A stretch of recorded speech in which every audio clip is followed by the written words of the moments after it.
Malam Mas Eros. Wah, mantap sekali nih Mas. Saya kalau nonton channel YouTube-nya Mas Nizar itu ikut semangat karena setiap pagi, setiap kali buka ini langsung nih, welcome to my channel. Itu semangat sekali gitu ya. Jadi semangatnya Bisa nular. aja Mas Eros. Oke, gimana kabarnya Mas Nizar? Sehat Mas? Sehat Alhamdulillah. Mas Eros Alhamdulillah Mas. gimana? Alhamdulillah sehat juga Mas. Suara saya jelas ya Mas ya? Udah Mas. Jelas, jelas, jelas. Siap, siap. Oke, oke. Oke, ya, jadi malam hari ini Mas Nizar, kita seperti tema yang kita obrolkan kemarin tuh. Jadi kita malam ini ngobrol-ngobrol santai aja gitu ya. Santai Oke. aja dengan tema yang sebenarnya menarik juga nih. Kira-kira sektor yang bakalan manggung apa saja gitu di tahun ini gitu ya. Ya ini memang ya kita diskusi biasa aja. Karena kalau kita lihat mayoritas kan para penonton ini rata-rata sih masih bisa dikatakan masih pemula gitu ya, masih awal. Nah, nanti kira-kira strateginya apa gitu. Nah, Oke. teman-teman sekalian, jadi saya dari The Investor mengundang Mas Nizar Imam ini untuk kita diskusi saja, diskusi sharing. Jadi silahkan teman-teman yang baru bergabung santai dulu ya, sambil nikmatin ngambil kopi dan sebagainya. Pokoknya santai saja gitu. Dan nanti kalau ada Santai pertanyaan, mungkin sambil ngerokok Mas ya berarti oh ya. siap, Sambil boleh ngerokok Mas, dulu ya. boleh. Ya, dan kalau ada pertanyaan nanti tinggal ditulis saja di kolom komentar gitu. Nah, sekarang sudah bergabung malam hari dengan Mas Nizar, jadi kita istilahnya basa-basinya kita lewati saja ya, kita langsung ngobrol saja nih dengan Langsung ya Mas. Mas Nizar Imam nih. Sebelumnya makasih loh Mas sudah mau menyediakan waktunya nih buat live bareng dengan saya nih. Sama-sama juga invitationnya juga Mas Eros. Siap, siap. Jadi kemarin sebenarnya kami berdua ini pernah pernah bikin podcast gitu ya, podcast online di channel YouTube-nya Mas Nizar ini. Dan akhirnya selang beberapa bulan nggak ada kontak-kontakan lagi, akhirnya kita ketemu lagi nih di live IG ini. Nah, Mas Nizar boleh nggak Mas cerita nih background-nya Mas Nizar nih kira-kira kalau sekarang atau mungkin dulu ya, dulu kesibukannya apa gitu sampai kok akhirnya masuk ke saham gitu, dan juga kira-kira kalau sekarang di luar saham ada kesibukan lain nggak itu Mas? Boleh cerita sedikit Mas biar teman-teman juga lebih Jadi kenal lagi ini. kalau dulu sih sebelumnya itu saya ini ya kerja di BUMN properti konstruksi lah sektornya ya di BUMN situ. Jadi cuma sekarang mungkin udah setahun ini ya saya udah resign. Jadi saya sudah full time investing sama ya bisa dibilang ini influencer itu part time, full time-nya mungkin saya coba founding startup saya sendiri seperti itu. Oh Mungkin. berarti Mas Nizar punya startup juga nih Mas ya? Boleh di-sharing Mas Ya, startupnya jadi Mas? ini masih masih early stage banget, jadi belum belum masih digodok dan segala macam lah, kira-kira seperti itu. Tapi intinya saya udah nggak ada kegiatan jam 9 rutin sampai jam 5 lagi udah nggak ada, gitu. Oke, mantap. Udah mati bursa aja Oh kerjaannya. iya, siap, siap. Berarti memang dulu sempat kerja di BUMN, sekarang sudah full time investing ya, plus juga lagi Ya, ngembangin startupnya gitu ya. Mantap, betul mantap. Nah, betul. oke Mas Nizar, langsung aja nih Mas, kita ngobrol nih. Nah, sebenarnya nih Mas Nizar, kalau di bulan Maret ini kan sebenarnya ada agenda besar nih, agenda besar untuk pelaku market yang kemarin-kemarin ini sering dibicarakan gitu ya. Cuman akhirnya ketika perang terjadi, akhirnya berita ini kayaknya sudah nggak hilang. Istilahnya sudah hilang gitu. Ini mengenai kenaikan suku bunga The Fed gitu. Jadi kan di bulan Maret ini akhirnya The Fed benar-benar menaikkan suku bunga sebesar 0,25% dan Ya, nggak jadi sampai 0,5% gitu ya, ya. karena kalau kita ngelihat berita salah satunya efek perang, jadi tidak agresif lagi gitu. Cuman tetap rencana Amerika akan menaikkan lagi gitu beberapa kali, bahkan bisa 7 atau 8 kali sepanjang tahun 2022 ini gitu. Nah, kalau pandangan Mas Nizar sendiri nih dengan kenaikan suku bunga dari Amerika ini bakalan mempengaruhi market kita nggak sih kira-kira Mas Nizar? Kalau pengaruh, saya rasa besar kemungkinan pasti pengaruh ya, korelasinya itu Hmm. ada kalau misalnya BI itu ngikutin the Fed. Cuma memang saya Hmm. juga salah salah prediksi juga ya. Jadi saya kira itu 0,25 itu is emas ya. Jadi Hmm, pasti pasti 0,25 itu nggak bisa dibantah lagi. Tapi hmm, saya pikir bakal 0,5 atau mungkin at least 0,5 lah. Ternyata nggak jadi kan. Nah itu iya, menurut saya yang mungkin bikin salah satunya jadi berita ini lewat aja. Kalau hmm, misalnya naiknya 0,5 terus BI ngikutin seperti itu, wah bisa bisa agak melambat recovery dari bursa kita itu mungkin bisa akan melambat. Jadi hmm, apalagi kan bursa kita kan bisa dibilang lagging ya Mas ya dibanding yang lain ya. Kalau yang iya, lain itu kan begitu selesai Corona 2020 ada penanggulangannya, hmm, printing money segala macam, akhirnya mulai search lagi kan. Nah kalau hmm, di bursa kita kan sempat lambat gitu-gitu iya, aja tuh. iya Nah betul betul. itu sekarang baru mulai naik. Takutnya kalau misalnya terlalu agresif ya bisa bisa batal lah kira-kira gitu. Nah tapi ternyata cuma 0,25. Jadi saya rasa so far kalau untuk IHSG-nya aman lah. Kira-kira Iya, kalau 0,25 dia nggak terlalu berefek lah. iya, kayaknya memang Nah, begitu perlu ya kalau diperhatikan juga kita lihat. beberapa sektor nih. Hmm, Beberapa sektor mungkin masih ada dampaknya mungkin. iya, iya, oke. Setuju ya, karena ibaratnya tadinya mau dinaikkan 0,5 terus akhirnya cuma 0,25 saja, berarti kan kayaknya sih akhirnya beritanya kelewat gitu aja ya. Plus Iya. BI sendiri nggak jadi juga kan naikin naikin suku bunga. Hmm. Jadi Jadi, di bulan ini masih sama itu ya. masih. Jadi akhirnya nggak jadi hawkish. Kira-kira seperti itu. Jadinya jadi lebih lebih market lebih merespon itu lebih baik kira-kira seperti itu. Iya. Ya, oke, oke, setuju Mas. Nah, cuman kan problemnya ini nih, nanti setelah setelah bulan-bulan mendatang gitu ya, begitu mulai dinaikkan Hmm. juga kira-kira sebenarnya perlu kita waspadai nggak sih kira-kira Mas Mas Nizari dengan kenaikan yang nanti akan dilakukan The Fed ini? Jadi gini, ada beberapa sektor yang itu sangat sensitif banget ketika suku bunga dinaikkan. Jadi Hmm. memang kan kalau kita ngomongin saham kan naik turunnya kan banyak kan. Iya, Jadi iya. mungkin naik turunnya itu nggak semua karena suku bunga. Hmm.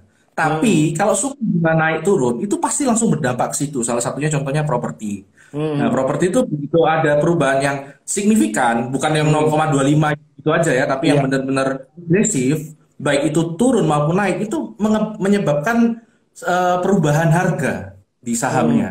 Jadi Hmm. ada korelasinya. Jadi kalau memang benar bakal ke depannya nanti bakal agresif, ya saya mengira mungkin IHSG bisa melambat, beneran melambat mungkin. Atau mungkin Hmm. ambil koreksi dulu. Meskipun saya sendiri di porsi porto saya, kalau saya kasih lihat di porto publik saya masih ada pegang cash sekitar 35%, itu saya merasa kurang puas ya. Jadi Hmm. masih mau masuk lagi sebenarnya. Hmm. Cuma tetap ambil ancang-ancang kalau misalnya ada yang terlalu agresif banget, itu juga saya sudah siapkan cadangan hedgingnya lah kira-kira gitu. Lindung Hmm. nilainya Hmm. juga udah Hmm. saya siapkan gitu. Oke, oke. Wah, menarik nih Mas. Berarti memang istilahnya mempersiapkan kalau the Fed tiba-tiba agresif naikin gitu Mas ya. Betul. Oke, oke. Intinya kalau sekarang saya masih bullish ya. Saya Iya. rasa masih bullish ya. Jadi saya rasa saya juga masih pengen nambah 35% cash, masih saya rasa masih terlalu banyak. Tapi Hmm. ketika nanti udah kelihatan tanda-tandanya bakal agresif, mungkin saya mulai konservatif lagi ya. Dan saya juga sudah menyiapkan hedgingnya. Beberapa persen itu udah di RD sih Mas, tempat saya Mas. Hmm. Jadi Hmm. harusnya kalau dibawa turun pun saya udah ready harusnya. Kira-kira Iya, gitu. iya. Oke, oke. Wah, mantap. Intinya money management udah disiapin betul Mas Nizar ya. Wah, Betul. Jadi wajib itu Mas. betul, betul. Teman-teman sekalian, penting sekali untuk menerapkan money management yang benar ya. Jadi jangan sampai kita istilahnya gagap dalam dalam istilahnya apa namanya menghadapi market yang sebenarnya sekarang ini masih belum pasti mau kemana kan gitu. Karena tiba-tiba ada perang, kemudian The Fed yang tadinya mau agresif tiba-tiba bulan ini nggak jadi agresif. Maksudnya itu yang ini yang membuat market ini masih belum pasti ke depan nanti seperti apa gitu ya. Oke, oke. Nah, mungkin kita coba apa namanya bahas satu persatu Mas sektor ya. Ini kan sebenarnya juga terkait dengan kenaikan suku bunga. Jadi kalau suku bunga naik ini biasanya salah satu yang istilahnya ikut menaikkan bunga ini kan juga bank gitu kan. Nah, Hmm. terkait bank, nah menarik nih, di tahun kemarin kan kita ngelihat nih fenomena bank digital, yang Hmm. dimana semua bank-bank digital ini, bahkan kalau kita ngelihat ada bank yang produknya saja belum jadi gitu, tapi harganya sudah naik gitu. Nah, kira-kira apakah masih bisa lanjut nggak nih untuk manggungnya di tahun 2022 ini, Mas Dizar? Kalau pandangan Mas Dizar sendiri gimana, Mas? Kalau ini sih Mas Eros ya, kalau menurut saya kalau ke bank digital ya, itu menurut saya udah lewat ya siklus peaknya ya. Hmm, Jadi itu saya rasa udah mulai sejak digantikan komoditi, itu memang harusnya udah lewat. Karena secara teori itu memang teknologi dulu, baru ke hmm, komoditi. Memang seperti itu. Tapi saya rasa gini, justru kita akan ada di dalam fase survivability. Jadi ini udah hmm, mulai kelihatan kan siapa yang kira-kira bakal jadi penguasanya di bank digital siapa. Nah, ini udah mulai ke spesifik ke beberapa emiten aja. Nggak iya, kayak iya, dulu lah. Kalau dulu kan iya, naruh di manapun, yang penting digital naik. naik gitu Yang ya. naruh di manapun, yang penting digital naik. Nah, sekarang saya rasa udah mulai sempit ya. Jadi Hmm, kita cuma benar-benar akan memantau yang kira-kira beneran idolanya lah. Kira-kira hmm, gitu. Yang bakalan jadi nomor satu, nomor dua terbaiknya lah kira-kira gitu. Itu hmm, mungkin yang sisanya itu mungkin akan mulai tergerus. Nah, makanya hmm, mungkin saya kalau bank digital ada di fase survivability-nya lah. hmm. Mulai seleksi alam lah bahasa Indonesianya Iya, mungkin iya. seperti itu. Oke, oke. Gitu, Mas. Bisa dikatakan siklusnya sudah selesai gitu, Mas ya. Kalau secara teori ya, cuma kalau market ini kan selalu ini ya berkembang dan selalu mungkin selalu berbeda antara waktu ke waktu ada Hmm, sesuatu yang berbeda ya. Tapi secara hmm, teori kalau yang saya pelajari memang harusnya sebelum komoditas itu teknologi dan kebetulan benar kan teknologi dulu hmm, 2000 pertengahan tahun kemarin itu teknologi semua lari baik yang hmm, digital banking ataupun bukan. Nah, hmm, baru setelah itu ke arah komoditi. Nah, hmm. seperti itu. Komoditi ini yang menurut saya memang sekarang lagi hot banget sih. Oke, oke. Jadi bisa dikatakan udah beralih sebenarnya ya dari bank digital ke Saya rasa beralih, Mas. Jadi komoditi sekarang ya. Hmm. saya rasa kalau ke depannya juga kita nggak bisa sembarangan lagi naruh ke bank digital ngawur gitu, Iya, asal tembak gitu enggak kayaknya. iya, Kalau dulu kan isunya aja, masih inget nggak Mas? Grab mau naruh di mana? iya, Itu benar-benar. teorinya banyak yang buat tuh teorinya. Hmm, Grab mau naruh di sini, baru isu aja udah bisa naik gitu waktu hmm. kan. Jadi menurut saya sekarang yang nggak perform mungkin akan terseleksi nanti. Harga sahamnya mungkin akan menyesuaikan yang nggak perform. Oke, oke. Kira-kira gitu. Oke, menarik Mas. Berarti bisa dikatakan mungkin ada peluang ya di beberapa saham bank digital, tapi sudah nggak seperti tahun kemarin dulu, Enggak lah, seperti enggak, tahun kemarin lagi gitu ya, di mana ya tadi yang dikatakan Mas Nizar tadi, kita naruh di saham apa aja, yang penting ada tulisan bisa ya. digital gitu naik gitu ya. Cuma sekarang nggak bisa Iya. kayaknya ya. Oke, oke.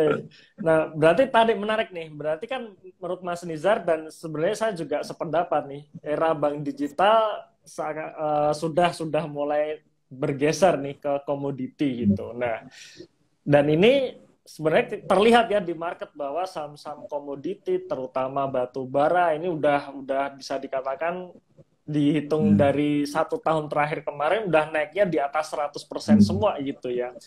Nah, Ya. dan sekarang banyak pertanyaan seperti ini. Mas Eros, sebenarnya masih bisa nggak sih kalau kita mau masuk di saham komoditi gitu?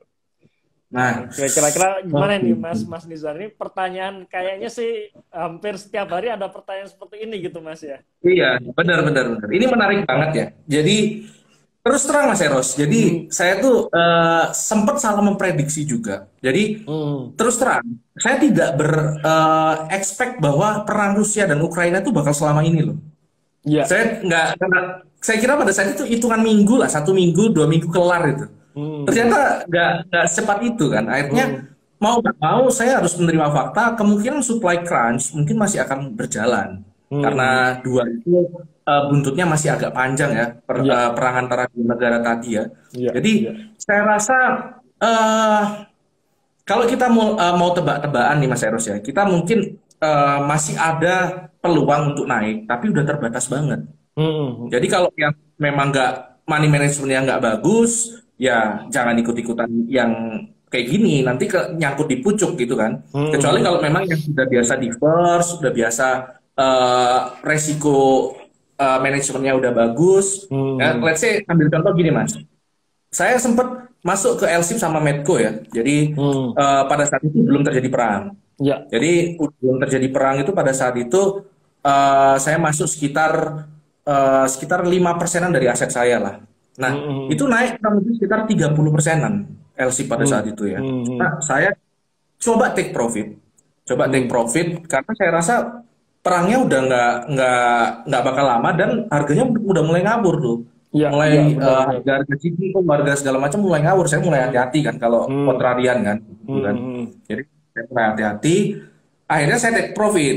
Cuma Hmm. ternyata kan masih ada lanjutannya kan. Nah, saya Hmm. coba masuk dikit lagi tuh. Masuk Hmm. dikit lagi sekitar 1,8%, nggak sebesar yang sebelumnya. Hmm. Jadi intinya saya nyoba, saya merasa masih ada peluang, tapi saya udah mulai hati-hati. Nah, intinya Ya, kayak gitu. ya. Jadi Berarti nggak bisa asal, oke masih bisa terus masuk semua, nyangkut nanti gawat iya, nanti. berarti sebenarnya intinya di kondisi perang ini ya Mas Nizar ya. Jadi kalau Betul, kalau supply misalkan manusia ini. hmm, Hmm. ya, jadi kan kalau kan memang istilahnya kan benar yang dikatakan Mas Nizar, saya pun sendiri juga tidak berekspek sampai selama ini perangnya sudah sebulan lebih gitu kan. Dan Hmm. ternyata sampai sekarang pun kok kayaknya masih belum ada tanda-tanda mau selesai gitu ya. Walaupun beritanya sebagian katanya ada tentara yang sudah mulai ditarik dan sebagainya, tapi istilahnya apa namanya titik temunya sebenarnya belum ada itu kan. Masih Betul, masih betul. masih lanjut gitu dan ini memang dalam dalam jangka pendek tetap akan mempengaruhi harga-harga komoditas itu. Ya dan apa namanya harganya juga kemungkinan walaupun sempat turun kayaknya agak tertahan juga di atas gitu ya. Tapi saya juga Betul, betul. sependapat juga dengan Mas Nizar. Ini sudah beda lagi, sudah fasenya sudah bukan murah lagi seperti tahun kemarin, tapi mungkin Betul. bisa dikatakan sekarang fasenya sudah mau istilahnya bisa dikatakan fase euforia gitu Mas Nizar ya. Jadi memang memang memang harus hati-hati kalau kalau mau masuk di komoditas di kondisi sekarang gitu. Kira-kira seperti itu ya Mas Nizar ya. Mungkin nambahin dikit Mas Eros. Tadi Hmm. sempat Mas Eros singgung fase euforia ya. Justru malah Hmm. menurut saya ini fase complacency. Jadi Hmm. satu tahap setelah euforia ini masih bisa naik, cuma Ya. udah terbatas banget, kira-kira gitu. Ya. Ini udah mulai lepas euforianya kalau menurut saya sih. Gitu. Oke, oke, oke. Ya, berarti memang harus hati-hati banget kalau kalau Hati-hati tahun banget. ya tahun kemarin misalkan portofolio kita separohnya atau komoditi, cuman kalau sekarang kayaknya juga agak deg-degan juga gitu Mas Nizar ya kalau misalkan kita masih pegang banyak gitu ya. Ya, betul, betul. Jadi udah harus money manajemennya harus pinter banget ini Mas Eros. Kalau mau agresif lagi di sini saya rasa udah enggak sih. Gitu. Oke, oke. Setuju Mas. Saya sendiri pun juga kayaknya sudah mulai mengurangi nih porsi komoditinya. Mengurangi, mengurangi, mengurangi Nggak itu dia. sebanyak tahun kemarin gitu ya. Oke, Betul, oke. betul. Betul.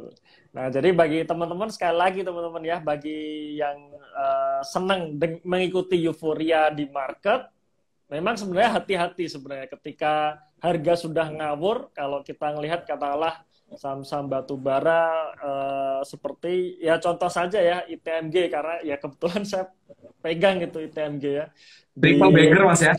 gimana gimana Mas? Wah, amin Triple Mas. bagger ya. Amin ya, memang kebetulan udah lama aja sih pegangnya gitu. Cuman kenaikan yang tiba-tiba signifikan bikin deg-degan juga kadang. Jadi di tahun kemarin ya bulan September Oktober tuh masih inget banget tuh tiba-tiba dari 15.000 langsung jadi 30.000 kan deg-degan banget tuh. Tapi habis itu ya ketika fase selesai dari 30.000 kan balik ke 20.000 tuh. 20.000 lama gitu kan. Kemudian Hmm. tiba-tiba terjadi perang nih kan. Nah, perang tahu-tahu harganya naik lagi dari 21.000 ke 30.000 lagi. Habis itu melandai lagi. Nah, ini mulai naik lagi gara-gara pengumuman dividen aja nih. Nah, cuman kita juga nggak tahu nih kira-kira masih bisa lanjut naik atau enggak gitu ya. Iya, Nah, kalau kayaknya sampai dividen aja lah, Mas. nah bagi teman-teman yang baru masuk tetap perhatikan money management benar yang dikatakan Mas Lizar. Lebih hati-hati aja karena harganya sih sudah nggak murah lagi. Potensi naik, saya pun sendiri juga optimis masih ada potensi naik, tapi upside-nya ini sudah nggak setebel kalau misalkan kita pegang sejak tahun kemarin gitu ya. Oke, oke, menarik Mas Nizar. Nah, kemudian Mas Nizar,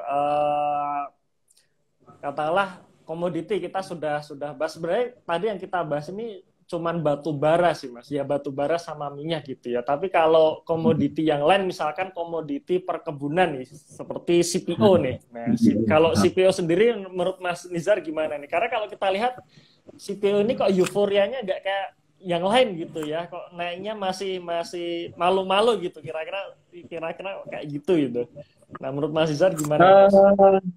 Memang kalau CPO ini kan memang ini ya Mas Eros ya. Jadi bukan serta-merta karena perang doang sih. Sebenarnya multifaktor ya kalau CPO ya. Jadi saya sendiri mencoba masuk lagi ke CPO itu sebenarnya karena simple. Karena HET-nya udah dinaikkan. Jadi saya rasa nggak perlu malu-malu lagi, perusahaan minyak harusnya udah bisa mulai cuannya agak naik lah. Minyak CPO ya, minyak sawit ya maksud saya ya. Jadi saya rasa peluangnya masih di beberapa komoditi itu masih ada.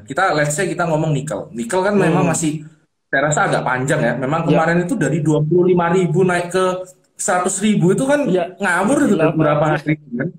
Itu sampai ditutup market LSI kan. Jadi saya rasa kalau beberapa komoditas yang kayak non batu bara ya, saya rasa masih beda lah ininya. Drivernya itu ada beda-beda sedikit lah tiap komoditas itu. Nah itu yang mungkin kita harus identifikasi ya.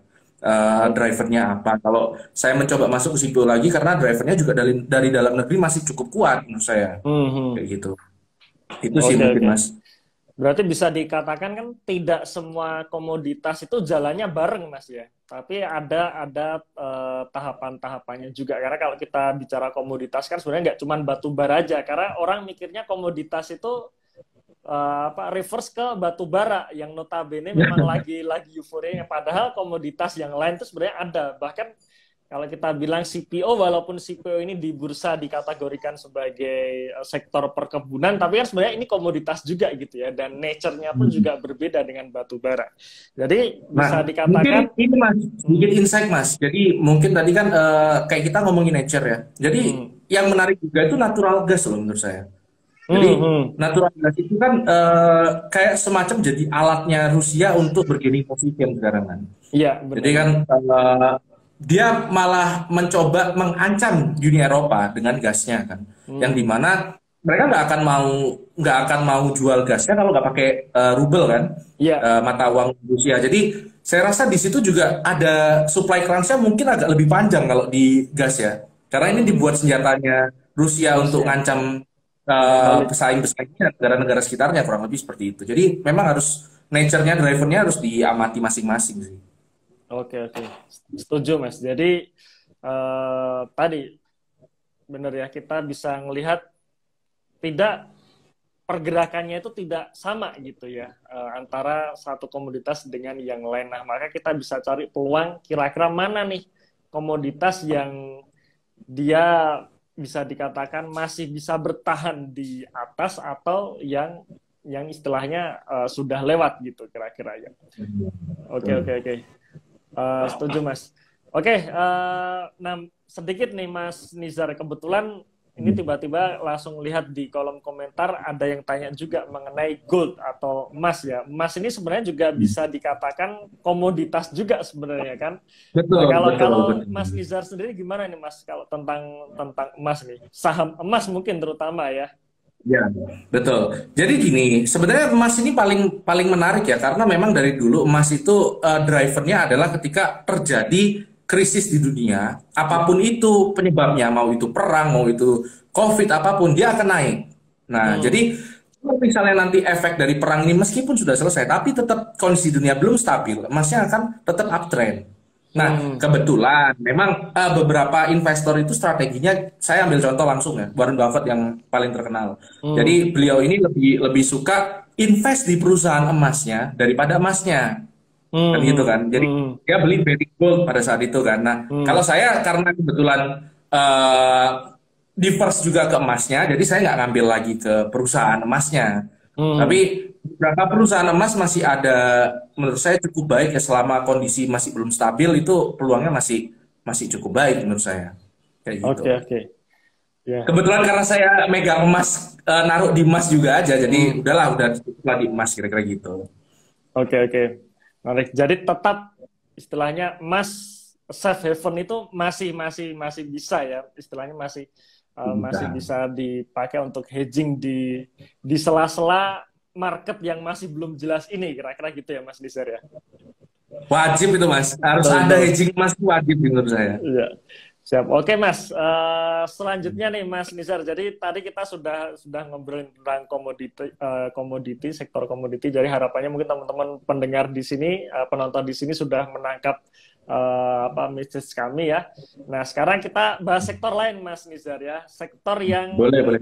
nanti terutama ini nih bulan depan ini kan bisa dikatakan ya tinggal beberapa hari ini kan masuk bulan Ramadan gitu. Nah, di mana Ya. bulan Ramadan ini sektor-sektor tertentu ini mendapat sentimen positif gitu. Ya, nah Ya. ini pendapat Mas Nizar gimana Mas? Kira-kira sektor yang menarik juga nih menjelang Ramadan yang perlu kita kita amati nih. Kira-kira mana aja ini Mas? Oke, jadi kalau misalnya kita ngomong Ramadan ya Mas, sebenarnya kalau kita terotak banget itu yang langsung nyangkut itu mungkin sebagian besar adalah kayak consumer goods yang mungkin Hmm, seperti MYO dan segala macam kayak gitu kan. Nah, hmm, hmm, hmm. itu memang peluangnya kan memang terjadi sales yang cukup besar di bulan Ramadan ya. Ramadan. Tapi kalau di situ saya rasa perlu tetap hati-hati ya di sektor itu karena sektor itu mungkin akan the next sektor yang manggung, tapi saya rasa masih agak panjang nunggunya nih kayaknya. Jadi Hmm, perlu dikaji lagi kalau sektor mau mau masuk ke consumer, terutama time frame-nya. Kalau orang yang time frame-nya mungkin kayak kita mas agak panjang, time frame-nya nunggu 2 tahun 3 tahun nggak masalah, ya bye-bye aja gitu kan. hmm, Tapi hmm. kalau yang pengennya itu begitu masuk langsung kena lonjakan tren, nah itu Hmm, saya rasa harus hati-hati kalau masuk ke situ. Nah berikutnya hmm. terus poultry itu juga ada efeknya juga di ini ya di dalam Bulan Lebaran itu ada Ramadan, mau efeknya Lebaran. juga. Hmm. Saya sempat nyari tahu kaitannya sama sama beberapa saham poultry itu memang ada korelasi Hmm, hmm. antara Ramadan Lebaran dan kenaikan harganya itu memang ada korelasi. Nanti mungkin teman-teman yang lihat bisa dicek sendiri seperti apa ya. Dan saya juga udah cerita mungkin kalau nggak salah di channel saya juga di porto saya juga kelihatan. Eh, saya masuknya di WMUU.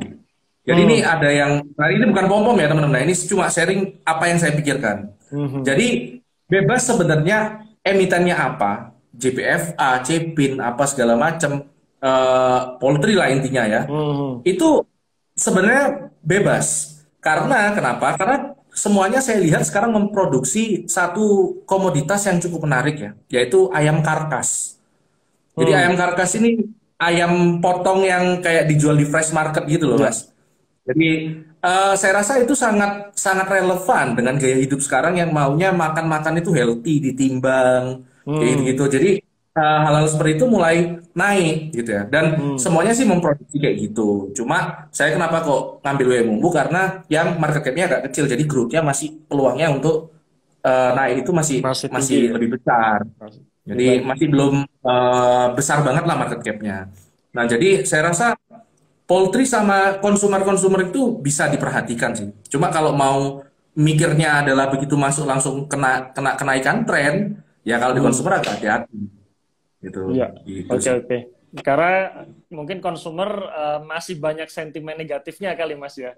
Dari Betul, betul. daya beli, kemudian apa namanya bahan baku yang pada naik dan sebagainya gitu ya. Cuman kalau kalau ayam-ayaman ini kok kayaknya setiap setiap tahun momentum Lebaran ini ada aja gitu ya sentimen positif untuk ayam-ayaman ini kayaknya ya Mas Dizar ya.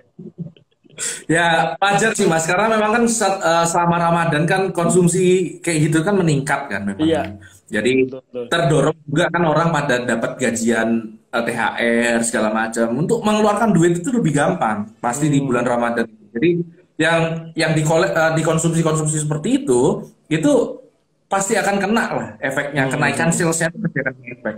kayak Oke, gitu oke, sih. oke.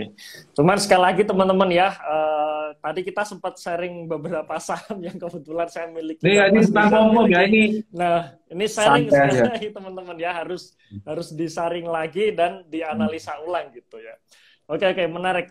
Jadi momen Lebaran biasanya memang untuk saham-saham ayam-ayaman ini kena sentimen positif ya, dan juga consumer good. Tapi kalau kita lihat seperti yang Mas Nizar katakan tadi, consumer good ini masih banyak sentimen negatifnya dibandingkan positifnya. Ya kalau kita lihat ya hari ini gitu ya, hari ini 2 hari ini Unilever tiba-tiba naik gitu ya, MUR naik dan sebagainya.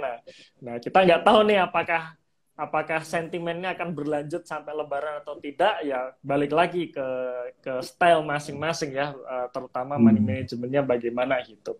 Nah, oke, itu tadi mengenai consumer dan juga poultry. Kalau dari sisi retail, Mas, retail dalam artian contohnya misalkan seperti supermarket, itu kira-kira gimana, Mas Nizar? Oh, sebenarnya gini Mas, kalau Hmm. seperti kayak kita langsung sebut emiten aja, misalnya RAL sama Iya. Matahari lebih gitu ya. Hmm, hmm, hmm. Itu kan memang salesnya ada, cuma saya merasa dari dulu memang udah nggak kayaknya nggak relevan lagi kalau kita mencoba invest long term di situ, karena Hmm. disrupsinya itu besar banget gitu. Model Iya, bisnis iya. yang menawarkan solusi yang sama, menawarkan jasa yang sama, itu udah kayaknya bukan eranya lagi gitu loh Mas. Jadi ya Hmm. kalau mau main-main beberapa bulan memanfaatkan momentum Lebaran aja ya boleh-boleh aja. Tapi kalau untuk long term investment, untuk long position, saya rasa ibaratnya kalau untuk strategi stalwart kayaknya enggak lah. Kayak untuk strategi Hmm. yang kita pegang, kita hold gitu kayaknya enggak lah. Tapi untuk Ramadan itu juga menarik itu Mas. Iya. Kalau ya berarti sebenarnya balik lagi ke masing-masing ya. Kalau Hmm. misalkan apa namanya, kita hanya melihat sentimen Ramadan, nah kan kadang nih kalau kita ngelihat histori di tahun-tahun kemarin sebelum sebelum muncul disrupsi teknologi yang sedemikian gede gitu kan, biasanya kena sentimen positif nih, Hmm. emiten-emiten retail nih. Nah, cuman Hmm. kita tidak tahu kalau sekarang ya, karena bisa jadi nih euforia belanjanya sudah nggak datang lagi ke supermarket Iya, gitu ya. iya betul. Jangan-jangan Iya, tinggal ngetik gini aja sekarang Mas. iya, Udah tinggal nyampe barangnya. tinggal ketik Ya, udah nggak perlu nyampe ke gitu. sana lagi. THR aja juga sudah masuk ke rekening gitu ya, rekening langsung masuk ke toko online, ya udah belanja di situ, kadang seperti itu ya. Oke, oke. Jadi benar yang dikatakan Mas Nizar, hati-hati lagi kalau misalkan kita masih masih pengen ngejar sentimen, hanya sentimen ya, dalam artian kita hanya pengen ngejar sentimen Lebaran, tapi di bisnis yang sama gitu ya, di model bisnis yang sama yang sekarang sudah terdisrupsi, ya kayaknya juga perlu hati-hati juga itu. Oke, oke. Menarik Mas, untuk sektor Ramadan ini. Nah, selanjutnya nih Mas. Hmm. Jadi oke lah ya, Ramadan kita kita tadi Hmm. sempat ngobrol. Nah, selanjutnya bagaimana dengan prospek properti nih? Nah, karena tadi Mas Nizar sempat sempat singgung juga ketika suku bunga naik. Ya, suku bunga Amerika naik biasanya diikuti oleh suku bunga di Indonesia gitu kan. Karena kalau Indonesia ini nggak menaikkan suku bunga, ya asing pasti keluar gitu kan. Iya, Karena betul. suku bunga di luar negeri jauh lebih bagus dibandingkan Indonesia. Supaya asing tetap stay di sini mau nggak mau, salah satu caranya ya BI ya, Bank Indonesia ikut naikin suku bunga. Cuman kena dampak nih beberapa sektor. Salah satunya sektor properti gitu. Karena kalau kita ngelihat bisnis properti ini kan memang rata-rata dia bisa jualan kan pakai KPR gitu. Sedangkan bunga KPR-nya Betul. nanti naik gitu. Nah, kira-kira gimana Mas Mas Nizar? Sebenarnya gini Mas, ini menarik ya. Properti itu kalau saya pelajari Hmm. secara teori itu dia termasuk sektor yang siklusnya itu lebih panjang daripada yang lain.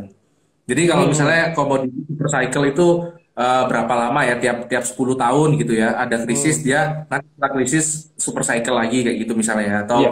eh, kebanyakan rata-rata kan 5 tahun. Nah, properti ini kalau dari teorinya Ford Harrison itu sekitar Hmm.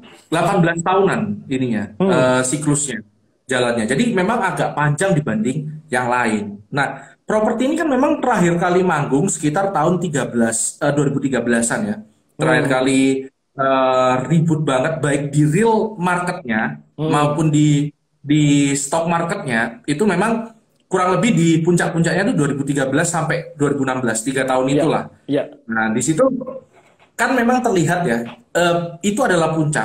Nah, jadi kesimpulannya apa, Mas? Kesimpulannya yang bisa dipastikan adalah sekarang yang pasti kita nggak akan berada di akhir puncak. Kita nggak akan Hmm. berada di ending siklus lah, kira-kira gitu. Hmm. Mungkin bisa jadi kita ada di antara baru recovery di tahap slump yang Hmm. baru baru naik atau sudah mulai lewat dari slump. Hmm. Jadi antara Baru either naik dia yang istilahnya ya. tinggi banget Iya. atau sudah mulai agak jalan. Intinya Hmm. kita nggak akan kejebak di pucuk lah harusnya ya kalau di properti ya karena harganya juga masih masuk akal dan uniknya lagi kalau kalau kita ngomong properti itu siklusnya tuh nggak pernah siklus yang baru lebih rendah daripada siklus sebelumnya. Jadi Hmm. meskipun tetap ada gelombang-gelombangnya gini, tetap lebih tinggi siklus yang baru karena kan memang kaitannya terhadap land ya, terhadap tanah Iya. yang dimana supply-nya nggak akan pernah nambah Hmm. di Hmm. situ-situ itu supply-nya. Jadi win-win solution sih menurut saya. Ini menarik ya. Either kita ada di awal tahap banget atau sudah mulai jalan. Hmm. Nah, Hmm. jadi nggak perlu terlalu khawatir banget sebenarnya dengan kenaikan suku bunga. Memang akan ada efeknya, tapi yang pasti kita tidak di ujung lah, kira-kira gitu. Oke, oke. Mungkin Mas Enos punya pendapat lain, Mas? Kalau properti ini, kira-kira di Ya, mana kita sekarang, Mas? ya. Sebenarnya saya sependapat dengan Mas Nizar. Karena memang memang kalau kita lihat di story, properti sendiri biasanya akan jalan setelah komoditi gitu ya. Kalau saya Hmm. merasakan dulu di tahun 2015-16 itu, 2016 ini kan komoditi naik gitu. Nah, setelah naik diikuti dengan properti juga ini. Properti akhirnya juga juga naik. Saya setuju dengan Mas Dizar. Ketika kita katalah sudah agak deg-degan nih dengan komoditi, nah kita persiapkan yang baru jalan. Nah, menurut saya yang baru jalan masih masuk tahap recovery ya properti ini. Sependapat sih. Hmm. Tapi memang untuk sentimen memang kenaikan suku bunga ini dikhawatirkan ya ini bisa memperlambat apa namanya di pemulihan untuk sektor properti karena tadi mayoritas kan orang-orang beli properti kan rata-rata pakai KPR gitu kan. Nah, KPR ini Betul. kalau suku bunga naik ya berarti kadang orang-orang wah kok bunganya sudah mulai mulai naik lagi nih gitu. Jadi kemampuan untuk bayarnya mungkin turun lagi gitu. Tapi menurut saya tetap ketika biasanya pemulihan ekonomi itu terjadi, properti juga akan ikut recovery juga gitu. Dan pendapat sih sependapat dengan Mas Nizar nih. Baru jalan gitu kira-kira Mas Nizar. Cuman Ya, kira-kira betul. bisa bertahan istilahnya sampai kapan gitu ya? Kalau sampai kapan ini kan pertanyaan sulit banget ya Mas Iya. ya. Cuma intinya gini, kalau kita punya time frame panjang banget ya, jadi Hmm. kuat nunggu lah. Saya rasa properti itu salah satu pilihan bagus karena Ya. ya itu tadi kita nggak ada di puncak kenaikan yang isinya setelah puncak kan berarti kan bearish ya. Nah nggak Hmm. ada di situ itu udah bisa Hmm. dipastikan karena puncaknya udah lewat beberapa tahun yang lalu. Hmm. Nah yang pasti juga kita tinggal menunggu sampai sampai recovery-nya ini berjalan mulus ya. Jadi untuk properti boom terjadi itu kan butuh beberapa faktor, Mas. Jadi Ya. pertama suku bunga jelas ya karena KPR segala macam, terus Hmm. PPN, terus Ya. juga LTV. Nah, terus Ya. kemudian pemulihan ekonomi. Kalau itu semua terjadi, baru terjadilah boom properti itu.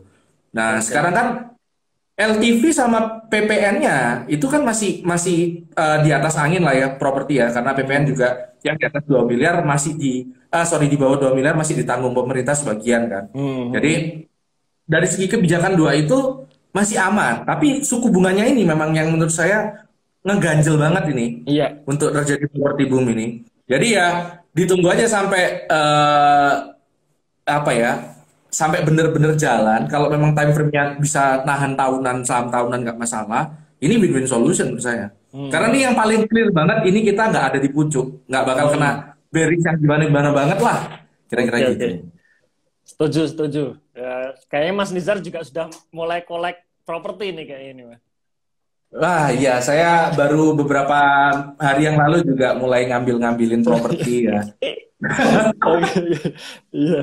Oke, sekali lagi teman-teman ya, nanti di apa disaring ya, jangan jangan asal ditelan aja nih obrolan kami berdua nih. Saring, saring. Oke, oke. Sama, saya juga ini sih Mas, mulai masuk juga. Sebenarnya sudah ada sih saya properti dari tahun kemarin, tapi memang saya rasakan memang memang belum naik. Cuman ya nggak masalah selama time horizon kita panjang Panjang. ya, Hmm. dan akan ditunggu aja sih. Saya pun juga optimis ditunggu aja bakalan manggung dah properti. Tapi memang ganjelnya di sini di suku bunga sebenarnya. Ya, Ganjil banget suku bunga ini. iya. Oke, oke. Nah, itu kan properti nih Mas Nizar. Nah, sekarang gimana dengan otomotif nih Mas? Kira-kira Mas. Wah, ini menarik loh ya. Jadi kalau otomotif ini ternyata saya melihat data penjualannya Hmm. itu di luar ekspektasi saya loh. Kenaikan penjualan mobil tahun 2021 itu melesat tinggi banget loh. 50 persenan Hmm. kenaikannya lebih. Ya memang karena 2020 anjlok ya, tapi Ya. itu kenaikan yang cukup drastis ya. Dan saya rasa otomotif Astra juga udah naik banyak ya Astra ya. Cuma Ya. beberapa memang apa ya, otomotif ini saya rasa juga berada di tahap yang sama, di recovery juga ya. Jadi kemungkinan besar sih kalau suku bunga, mungkin bukan suku bunga ya, lebih ke kaitannya daya beli ya. Kalau daya beli Hmm. memang sudah benar-benar membaik, mungkin bisa terus lanjut ini ya, uptrend dari otomotif ya. Hmm. Ini itu sih, Berarti insight sebenarnya kalau dan intinya sih belum di puncak juga ya untuk otomotif ya Mas belum, Nizar belum, ya. belum. Iya. Nah, kemarin baru baru krisis kemarin kan baru ini ya. Sama kayak kayak properti ini, kalau balik dikit ke properti Mas ya. Jadi Hmm. properti itu kemarin tuh harusnya secara teori itu 2020 itu mulai manggung harusnya. Hmm. Kejegal sama corona. Iya. Nah, itu yang di luar dugaan ya. Nah, kebetulan otomotif juga seperti itu.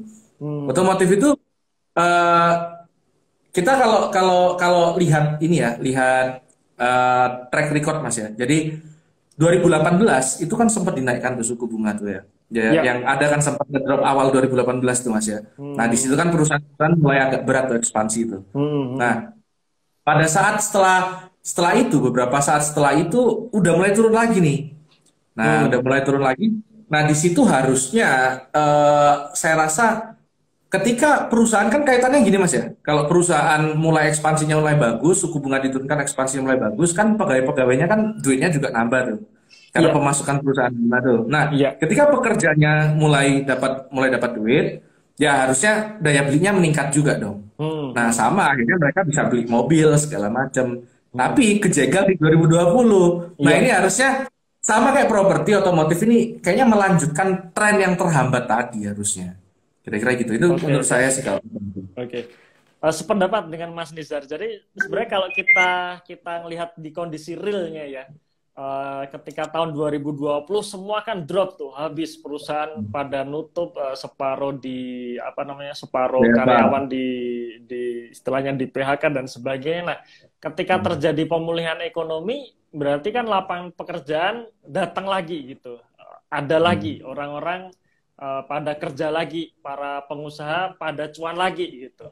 Nah, otomatis seharusnya ini bisa mendongkrak daya beli. Nah, ketika orang-orang ini punya kemampuan daya belinya sudah balik, biasanya dia ya akan beli mobil lagi, akan beli rumah lagi, kira-kira seperti itu ya. Ya, Jadi kira-kira sebenarnya seperti itu. sebenarnya properti dan otomotif ini bisa dikatakan ya jalannya beriringan gitu. Hampir Kira-kira sama, mungkin hampir sama menurut hampir saya. sama gitu ya Mas Nizar. Diawali dengan komoditi dulu, komoditi naik, pengusaha pengusaha komoditi ini pada punya duit, duitnya ya buat beli tanah, beli mobil, kira-kira gitu ya Mas Nizar ya. Ya, nyambungnya gitu Mas. Ya, Nyambungnya gitu, benar-benar. benar-benar. Oke. Dan saya sepakat sektor otomotif seharusnya bisa bisa manggung juga di tahun ini ya, apalagi dengan data yang dibicarakan Mas Nizar tadi, kenaikan apa namanya, Jualan penjualannya itu mobil. gila banget gitu ya, naiknya signifikan banget. Kita lihat saham atau emiten otomotif yang pasti di top of mind kita kan Astra ini ya, ASI pun juga Hmm. kita lihat kinerjanya, kenaikannya juga oke banget gitu ya. Jadi harapannya sih masih bisa lanjut di tahun 2022 ini. Oke, jadi kalau kita refresh sedikit nih dari omongan kita Mas Nizar, bisa dikatakan komoditi ini agak deg-degan dalam artian ya antara Terbatas, di terbatas. puncak gitu ya. Nah, cuman Ya. untuk apa namanya, untuk properti dan otomotif ini baru gerak gitu, kira-kira seperti itu ya. Nah, kalau kita bicara mengenai sentimen Ramadan, ya biasanya sektor ayam-ayaman, consumer good, ini juga juga bisa bisa kita lihat. Tapi sekali lagi, ya ini kalau hanya memanfaatkan sentimen saja. Karena kalau ada orang yang pengen manfaatkan sentimen, artinya beli langsung dapat trennya, habis itu take profit. Nah, ini berbeda kalau kita bicara mengenai long term ya, jangka panjang. Jadi kalau jangka panjang ya sebaiknya tidak hanya bergantung pada sentimen Ramadan aja, tapi juga kita ngelihat kira-kira kondisi kinerja perusahaannya seperti apa. Mungkin itu lebih lebih lebih masuk akal gitu ya. Nah, oke, Mas Nizar, terakhir nih Mas Nizar nih, wah ini nggak kerasa udah hampir jam 9 aja ya, 8.47 nih. Ini bisa sampai pagi, Mas. Bisa Kalau ada sampai pagi rokoknya, nih. ada kopinya, bisa sampai pagi nih. Nah, sekarang nih Mas Nizar, mengenai saham IPO nih. Nah, kan apa namanya, IPO ini sebenarnya tahun kemarin ya. Kalau menurut saya ini mulai mulai istilahnya euforia IPO ini baru tahun kemarin tuh. Dimana kalau kita bicara mengenai saham IPO di hari pertama ini kan pasti melejit gitu ya, naik gitu, tiba-tiba naik, bahkan bisa naik apa, arah berkali-kali gitu, walaupun akhirnya ujung-ujungnya ya setelah naik pasti ambles juga gitu. Nah, dan kayaknya bursa tetap apa namanya, tetap tertarik nih untuk mengajak perusahaan-perusahaan ini untuk go public, artinya IPO di tahun 2022 ini kayaknya juga masih rame juga gitu. Nah, pendapat Mas Nggak habis. Nizar, gimana nih Mas Nizar dengan saham-saham IPO ini? Saya rasa gini, Mas. Jadi kalau kita pertama ngomongin target ya, targetnya Hmm. BI, IDX itu kurang lebih sekitar 50-an juga perusahaan IPO di 2022 ini ya. Nah, Hmm. itu masih cukup banyak. Tapi Iya. saya rasa retail itu mulai cukup hati-hati sekarang dengan Hmm. IPO. Nggak kayak dulu lagi. Jadi Hmm. dulu itu kan justru ketika retail belum ngeh banget dengan IPO, dengan Hmm. segala macam, itu kan begitu masuk mulai langsung naik terus tuh. Itu saya Hmm. bahkan punya data kurang lebih sekitar 80%-an itu naik di 5 hari pertama Hmm. saham IPO itu Saham ya. Tapi IPO. saham IPO. Tapi saya rasa ketika udah menjelang retail mulai mengerti trennya, kayaknya mulai berat itu untuk naik. Jadi Hmm. kayaknya euforia IPO itu memang kayaknya sudah berada di tahun lalu. Tahun ini kayaknya malah jadi mulai ada banyak yang skeptis kayaknya Mas ya. Terutama kita kalau Hmm. berkaca dengan Gonto aja yang nggak bisa nyampe ke harga atasnya, itu saya rasa Ya. udah tanda eh, cukup cukup hati-hati lah retail Hmm. sekarang. Nah, ini memang menurut saya sih lebih sehat gitu ya. Jadi saya lebih senang Hmm. kalau kita lebih kaji ulang lagi apa yang mau kita beli, prospektusnya seperti apa.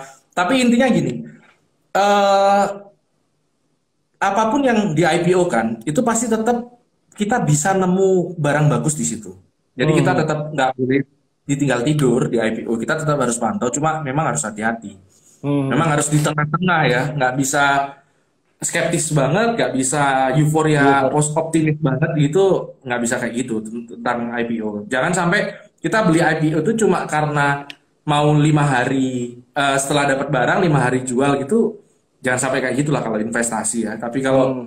ya spekulan-spekulan aja Iya. sih, mana tahu works ya mungkin lakukan aja lah. Tapi kalau nggak, kalau dalam jangka panjang saya rasa strategi seperti itu susah ya, berat ya. Mungkin Hmm. itu sih Mas. Jadi tetap harus melek, mana tahu dapat barang bagus di IPO, tapi Iya. tetap harus dikaji lagi. Saya rasa udah mulai cerdas lah masyarakat kita terhadap IPO kira-kira itu. Hmm. Oke, oke. Setuju. Bisa dikatakan kalau tadi Mas Nizar menyampaikan 5 hari 80% saham IPO itu 5 hari naik terus gitu. Cuma sekarang kayaknya sudah durasinya nggak 5 hari lagi, kira-kira gitu ya Mas Nizar ya. Iya, betul. Yang pertama kali matahkan trennya itu MTEL. MTEL Hmm, itu yang pertama kali mematahkan eh, track record yang track selalu record. naik beberapa hari itu MTEL. Nah, itu jadi sejak itu beberapa saham IPO nggak sekencang itu naiknya pada saat baru baru IPO kira-kira gitu. Oke oke. Karena kalau saya ngelihat dulu juga IPO itu sehat Mas. Kalau kita katakanlah ya salah satu saham yang dulu saya incar juga Clio waktu itu ya, Clio IPO itu.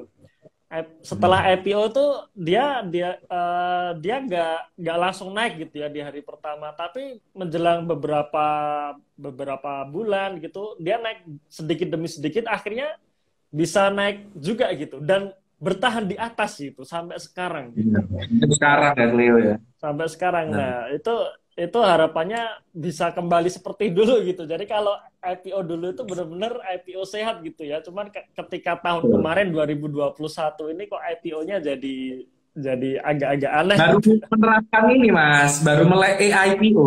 Iya Baru benar-benar. menerapkan AIPO itu makanya. Benar-benar. Dan sekarang kayaknya sudah mulai hati-hati oke juga sih. Dan ya harapannya juga perusahaan-perusahaan yang mau go public itu ketika menjual harga offeringnya ya jangan mahal-mahal gitulah ya Mas Nizar ya Ya, harapannya. betul, betul, betul. Oke oke. Memang IPO itu identik banget dengan probably overprice. Memang sangat mungkin Hmm. banget overprice di IPO itu memang. Ya Jadi ya memang harus betul. hati-hati banget. Oke. Cuman bisa juga kadang kita ngelihat saham-saham IPO pun bagus ya. Jadi artinya tidak tidak apa namanya tidak semua saham IPO pun jelek gitu ya. Iyalah, jangan skeptis banget lah Mas. Makanya tadi saya bilang jangan ditinggal tidur banget juga gitu. Tetap Hmm. dilihat-lihat juga, mana tahu ada yang menarik gitu kan. Iya. Oke oke Mas Nizar. Nah, terus mengenai IPO nih. Nah, kan kemarin kalau saya lihat nih postingannya Mas Nizar akhir-akhir ini kan sering bahas GoTo nih. Nah, kira-kira gimana nih? Iya. Kira-kira Aduh. nanti setelah masuk di bursa gimana Mas Nizar? Kalau book buildingnya kan Saya udah kira selesai ya, ya? ini tebakan saya Udah Mas ya, selesai. Mas Eros, ini tebak-tebakan. Hmm. Jadinya mungkin kayak Intel. Ngambang gitu aja Hmm. mungkin. Ngambang stabil gitu. Nah, itu mungkin saya kira bakal seperti itu. Untuk setelah Hmm. beberapa saat IPO, apalagi pada saat masih ada green shoe-nya, Hmm. masih ada yang jagain harganya, kayaknya bakal kayak gitu. Tapi nggak tahu Oke. ya setelah beberapa lama nanti seperti apa. Saya sih belum terlalu suka dengan harganya. Menurut saya Hmm. masih terlalu inflated, masih terlalu tinggi Hmm. apresiasinya. Jadi saya rasa masih akan nunggu. Mana tahu, justru malah malah menariknya, mana tahu kayak Bukalapak nih ya. Jadi Hmm. ini sekali lagi bukan pom-pom ya. Kalau pom-pom itu saya udah beli duluan segala macam, baru saya kasih tahu nanti saya jual duluan ketika teman-teman beli, bukan pom-pom ya. Saya justru Hmm. baru masuk Bukalapak ini mas, baru Ya masuk. di postingan terakhir Malah Mas Nizar nih tadi saya iya, lihat nih. baru masuk saya karena saya suka strateginya mulai berubah. Jadi dia Hmm. mulai kayaknya bareng gini, dia tahu kapan harus menyerah gitu loh. Kalau dia Hmm. mau paksakan marketplace di infrastruktur mitra lapak dan segala macam berat, Hmm. udah buang uang Iya. udah berat banget. Tapi dia mulai berubah nih ininya alurnya. Mulai Hmm. dari BBHI kemarin kan berarti kan mulai Iya. mulai berkaca. Saya teringat dengan cerita WB pada saat Berkshire perusahaan tekstil digulung, Hmm. dibelikan perusahaan asuransi, diinvest-invest, duit dari perusahaan asuransi tadi diinvestkan lagi. Saya tertariknya kayak gitu. Tapi Hmm. ada juga yang bilang saya nggak masuk akal, ya mungkin ya nggak apa-apa. Eh, Secara hitungan mungkin memang belum masuk, tapi secara eh, manajemen manajemen mengelola bisnis saya rasa menurut saya cukup diapresiasi. Nah, saya berharap GoTo bisa kayak gitu, ngedrop dulu Hmm. yang banyak lah, Iya. baru kita Mulai kita mulai sell mikir. barang itu ya. Nah, Sell. baru kita mulai mikir beneran nggak sih bisnisnya masih bisa sustain Iya. atau Iya. gimana. Nah, itu yang saya harapkan sih. Tapi kalau untuk harga harga 338 saya belum belum merasa belum pas kira-kira Hmm. gitu. Oke, berarti sebenarnya tadi yang dikatakan Mas Nizar tadi ya. Mas Nizar masuk ke buka karena ngelihat bahwa dia sudah mulai berubah bisnisnya gitu Mas ya. Jadi yang tadinya dia Ya, hanya mengandalkan e-commerce-nya saja, link. sekarang sudah mulai berinvestasi gitu. Nah, disorotnya di situ ya, Mas Nizar Betul. ya. Jadi alias sudah mengurangi bakar-bakar duitnya itu kira-kira ya. Karena Ya. kalau dia Jadi invest ya harapannya duitnya kan berkembang gitu ya. betul. Jadi mungkin kita kalau berkaca dengan teori turnaround sendiri ya. Jadi teori turnaround itu biasanya katalisnya itu ada dari dua. Jadi Hmm. adanya manajemen yang baru. Jadi Ya. sebagai contoh ya, Apple dulu. Apple dulu kan Hmm. ngedrop banget begitu. eh eh, aduh kok jadi lupa siapa CEO-nya Mas? Steve Jobs. Ya. Kalah kok bisa hilang ingatan jadi Tim Cook saya lagi di otak Iya, saya. Tim Cook Tim kan Cook setelah setelahnya. setelah Steve Jobs Nah, meninggal ya. Steve Jobs. Nah, Steve Jobs kan keluar dulu tuh, terus baru masuk Hmm. lagi kan langsung turnaround lagi kan. Jadi perlu Ya. ada katalis macam kayak perubahan bisnis, perubahan manajemen. Itu menurut saya katalis yang cukup menarik gitu bagi saya Hmm. pribadi ya. Jadi saya bertaruh dengan katalis yang ini. Kira-kira katalis perubahan bisnis eh, berubah jadi perusahaan investasi, saya lebih dukung seperti itu. Hmm. Kira-kira gitu. Oke, Jadi oke. udah kan kan kebetulan kalau perusahaan investasi itu yang diperlukan kan cash ya Mas ya. Kebetulan Iya, cashnya benar. kan banyak banget. Benar. Nah itu Cashnya gede banget. menurut saya faktor yang bisa membuat ibaratnya manuvernya ini berhasil. Nah saya Hmm. bertaruhnya di situ sih memang. Memang kalau secara hitung-hitungan belum masuk, Hmm. belum makanya masuknya juga terukur cuma 1% dulu, nanti Ya. ditambahin dulu kira-kira gitu. Oke. Berharapnya sih GoTo kayak gitu juga. Ya. Oke, menarik Mas Nizar.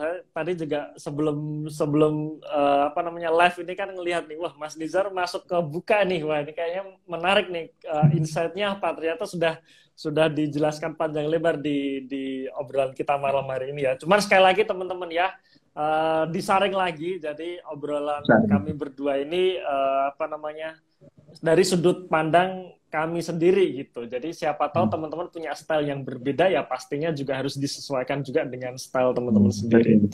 Oke.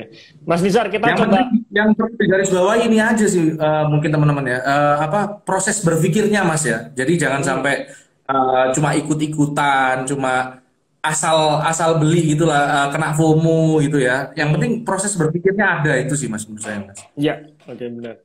Jadi why-nya, kenapa saya Hmm. harus beli ini gitu. Itu yang Ya. penting juga itu. Jangan jangan sampai alasannya karena Mas Nizar beli, saya juga beli. Nah, Nah, itu salah banget itu ya. Jadi harus tahu betul. kenapa saya akhirnya mau beli saham ini gitu. Oke. Nah, Mas Nizar kita coba jawab beberapa pertanyaan nih, Mas Nizar dari teman-teman ya. Oke, kira-kira ini mungkin Mas. Saham IPO yang ada barangnya itu sangat menarik gitu katanya. Ini kalau menurut Mas Nizar gimana, Mas? Wah, terus terang ini saya tidak terlalu banyak praktikal ke barang ya. Jadi mungkin Hmm, saya nggak bisa kasih banyak insight di situ sih Mas malah. Karena apa ya, Waran itu agak tricky ya ngitungnya ya. Gimana ya? hmm, Saya nggak biasa melakukan di situ sih. Saya takut saya malah ngomong malah ngabur nanti Mas. oke. Skip dulu mungkin ya gitu Mas. Oke, betul. Saya sendiri juga belum pernah sih saya pegang baran ya.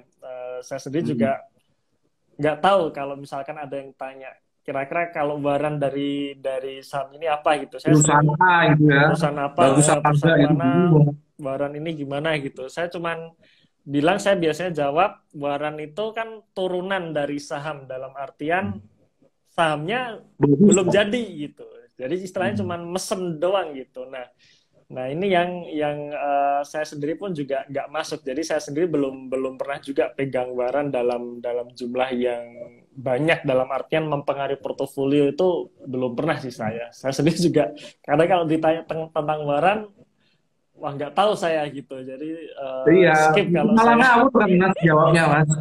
Oke. Nah pertanyaan selanjutnya nih Mas. Nah ini ada yang menarik juga nih. Kenaikan penjualan karena keringanan PPNBM ya. Jadi ini sektor Hmm, otomotif Mas. Jadi betul. dijawab Mas Nizar tadi kan tahun kemarin ada kenaikan penjualan otomotif yang signifikan nih. Nah, salah satunya kan karena istilahnya dapat PPNBM. subsidi, ya betul ya, dapat subsidi dari pemerintah gitu. Cuman kalau keringanan dicabut, nah apakah bisa drop lagi nih Mas Nizar?